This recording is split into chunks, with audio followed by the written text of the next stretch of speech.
Hoje um vídeo mais breve só para eu recomendar 3 livraços bem curtinhos que você pode ler em um dia. Começando com uma obra sensacional para quem gosta de thriller e histórias de suspense e crime. Esse fala sobre um cara que tá na faculdade, que termina engravidando a namorada, mas não querendo aquela situação e aquele bebê, ele tenta convencê-la a...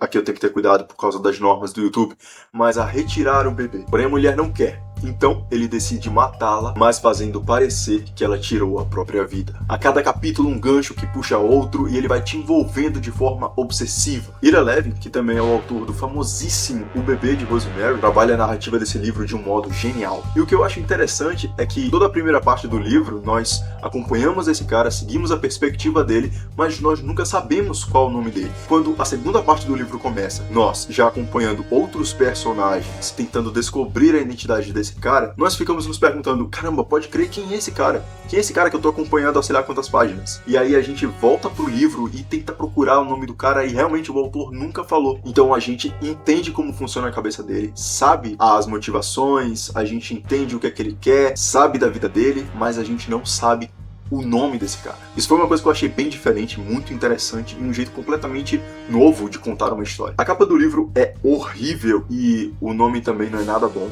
Um Beijo Antes de Morrer. É péssimo esse nome, mas eu recomendo demais, olha só. Pequenininho, cara, você lê numa tarde, num dia no máximo. Ele tem 200 e pouquinhas páginas, cara, é sensacional. Minha segunda dica é uma história que eu vejo pouca gente comentando. Quando se fala de Sherlock Holmes, sempre vai para O Estudo em Vermelho, O Cão de Baskerville, que também são livros excelentes, são histórias inacreditáveis. Mas essa segunda obra é igualmente sensacional. Caso você nunca tenha lido nada do Sherlock, a narrativa acompanha a perspectiva do Dr. Watson. Isso cria uma falsa sensação de transparência, mas o raciocínio de Sherlock Holmes permanece fora do alcance. Isso gera um tipo de tensão muito específica, porque o Sherlock ele já descobriu tudo. Então ele pega na sua mão e tenta te levar ao raciocínio dele para que você entenda o que está acontecendo, qual é o mistério. O que eu acho sensacional na narrativa do Conan Doyle é que ele primeiro te apresenta o presente da história, com a investigação, as pistas, as deduções, e depois ele quebra isso reconstruindo o passado, coisa que ele faz desde O Estudo em Vermelho. É um efeito meio berserk, sabe? Para quem gosta de mangá. Nós estamos no presente e quando encontramos o assassino, voltamos ao passado para entender quem é esse cara, quem é esse personagem.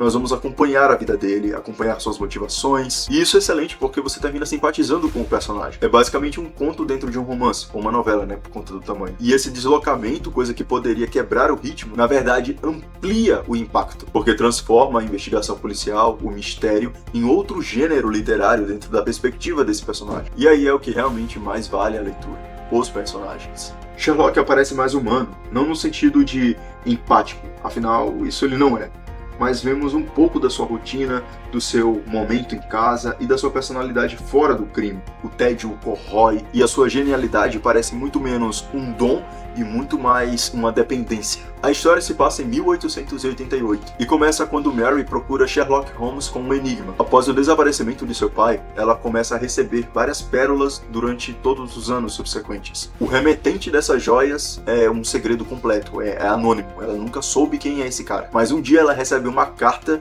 dizendo que ela finalmente ia saber toda a verdade. E de alguma forma, todo esse caso está associado a um tesouro perdido da Índia e um pacto secreto que dá nome ao livro, o Signo dos Quatro ou o Sinal dos Quatro, como é nessa edição que eu tenho aqui. O mais interessante é como isso tudo está embutido numa escrita aparentemente simples. Sherlock Holmes é um clássico, mas é um clássico muito fácil de ler. Se você não tem o hábito de ler obras clássicas, cara, Arthur Conan Doyle é um excelente modo de começar. A linguagem é muito simples, é muito fácil e o Conan Doyle ele opera com uma precisão absurda. Ele usa um retardamento, uma omissão estratégica e uma mudança de foco narrativo para controlar completamente o pensamento do leitor, sem que isso pareça ser artificial. E além do próprio mistério, ele também mistura aventura, drama, suspense policial. E eu tô mostrando esse volumão aqui, mas cara, o Sinal dos Quatro é basicamente só isso aqui, ó.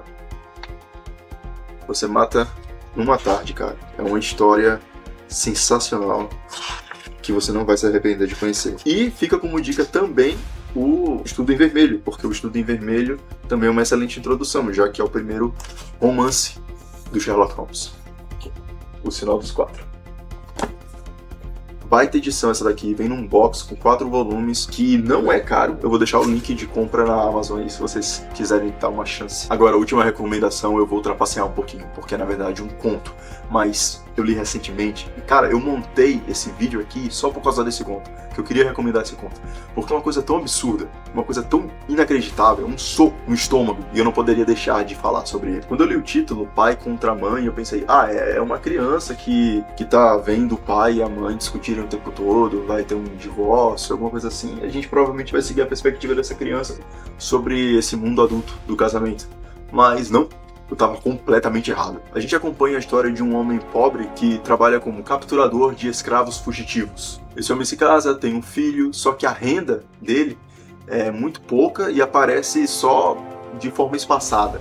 Então precisa-se que um escravo fuja para que ele seja contratado ou que ele veja o anúncio e vá atrás desse fugitivo para poder receber a recompensa. E não é todo dia que ele tinha esse tipo de demanda. Ele não ia conseguir sustentar a esposa e o filho dele que tinha acabado de nascer, então ele pensa em colocar a criança na roda dos enjeitados, que para quem não sabe, a roda dos enjeitados ou dos expostos era um mecanismo cilíndrico de madeira instalado em conventos e igrejas lá para o século XIX. A ideia era acolher os recém-nascidos que eram abandonados anonimamente, e os bebês eram batizados, registrados e entregues às amas do leite. E muitas vezes eles eram criados como agregados ou adotados. E o protagonista dessa história, ele não vê uma outra alternativa, ele não tem como manter a criança lá, não tem como cuidar dela, então ele está indo levar o filho para a roda dos enjeitados. Mas ele termina encontrando uma escrava fugida e grávida. E essa era a chance dele. Ele poderia capturá-la de volta,